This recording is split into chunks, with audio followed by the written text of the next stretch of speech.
Assalamualaikum warahmatullahi wabarakatuh. Apa kabar teman-teman? Senang rasanya saya berjumpa kembali dengan teman-teman yang ada di channel saya ini. Allahumma sholli ala sayyidina Muhammad wa ala ali sayyidina Muhammad. Semoga pada hari ini dan pada hari-hari berikutnya kita selalu dan senantiasa mendapatkan keberkahan yang banyak dari Allah Subhanahu wa taala dengan salawat-salawat yang kita bacakan dan kita zikirkan. Teman-teman semua, pada pertemuan kali ini saya ingin memberikan cerita tentang kisah seorang petani yang hidup dalam serba kekurangan, mendapatkan rizki sebesar 50 miliar dengan berkah salawat. Nah, kejadian ini adalah kisah nyata dan sudah masyhur ya, terjadi di daerah Banjarmasin di Kalimantan. Dan bagi teman-teman yang mungkin belum pernah mendengar cerita ini, saya share di sini ya. Jadi pada suatu ketika suami istri seorang petani ini, sebutkan saja namanya Fulan. Jadi Pak Fulan ini berniat ingin menunaikan ibadah haji ke Baitullah. Dan niatnya ini beliau sampaikan kepada istri beliau, Ibu, saya berniat ingin menunaikan ibadah haji. Kita sama-sama berdoa kepada Allah ya, agar kita dimudahkan. Kemudian istrinya berkata, iya Pak, semoga saja, tapi bagaimana mungkin Pak kita bisa pergi menunaikan ibadah haji sementara untuk makan sehari-hari saja kita kekurangan. Serba kadang-kadang makan, kadang-kadang tidak. Lalu kemudian si suaminya berkata, ya sudah Bu, kita berdoa saja yang banyak, kita bersalawat yang banyak setiap hari. Semoga saja dengan wasilah salawat yang kita panjatkan, yang kita bacakan, semoga saja Allah memberikan banyak keberkahan dan kita dimudahkan untuk menunaikan ibadah haji ke Baitullah. Nah, singkat cerita, suami istri ini pun menzikirkan ataupun mendawamkan salawat setiap harinya sampai ribuan kali, puluhan ribu kali. Nah, hingga pada suatu masa si bapak ini pergi ke sawah seperti biasanya, dan pada hari itu beliau tanpa sengaja ketika mencangkul di sawah, beliau mencangkul batu yang keras ya. Kemudian beliau melihat, membuka dengan tangannya. Ternyata batu itu adalah bukan batu biasa, tapi batu yang sepertinya ini batu intan berlian begitu. Jadi untuk menepis rasa ragu apakah ini batu biasa atau batu intan berlian atau bagaimana, maka tak berselang lama pun bapak itu pun pergi ke toko emas ataupun toko intan, kemudian menanyakan tentang perihal apakah batu itu memang betul-betul adalah batu intan permata atau batu biasa.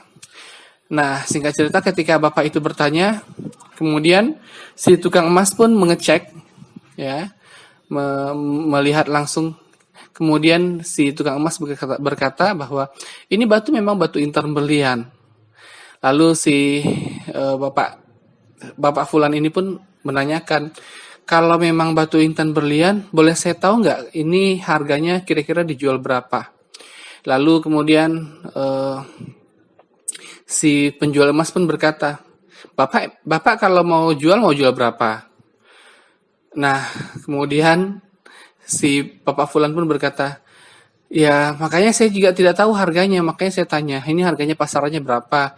Saya berniat mau memakai uangnya nanti untuk keberangkatan saya dan istri saya ke Baitullah, begitu.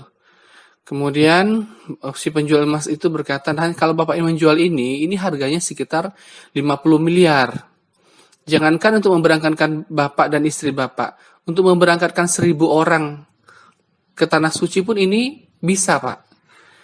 Lalu dengan polosnya si Bapak Fulan ini pun berkata, ya saya sebetulnya tidak butuh uang sebanyak itu, saya hanya butuh uang untuk pergi berangkat naik haji dengan istri saya saja. Nah, singkat ceritanya, kemudian istri si tukang penjual emas tadi pun membayar uang sebanyak 50 miliar kepada bapak itu, dan akhirnya bapak itu pun bisa pergi haji pada tahun itu. Nah, teman-teman, dari kisah ini kita bisa ambil kesimpulan bahwa segala sesuatu yang tidak mungkin itu bisa saja terjadi kalau Allah berkehendak. Jadi kita tidak selalu memakai logika kita untuk memohon kepada Allah. Untuk meminta kebesaran Allah, kita tidak harus selalu menggunakan logika-logika kita.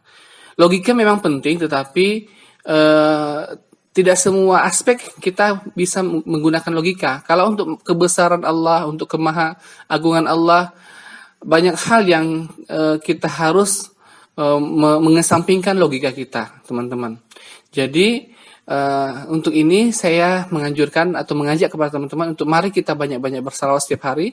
Kalau mengamalkan salawat Jibril, amalkanlah sekitar 15.000, 20.000 atau lebih, 20.000 kali sehari atau lebih. Kalau salawat Nabi Allahumma sholli ala sayyidina Muhammad wa sallam itu tolong diamalkan sekitar 10.000 minimal atau lebih. Salawat Ibrahimiyah misalnya itu kalau bisa 1.000 atau 2.000 kali atau lebih.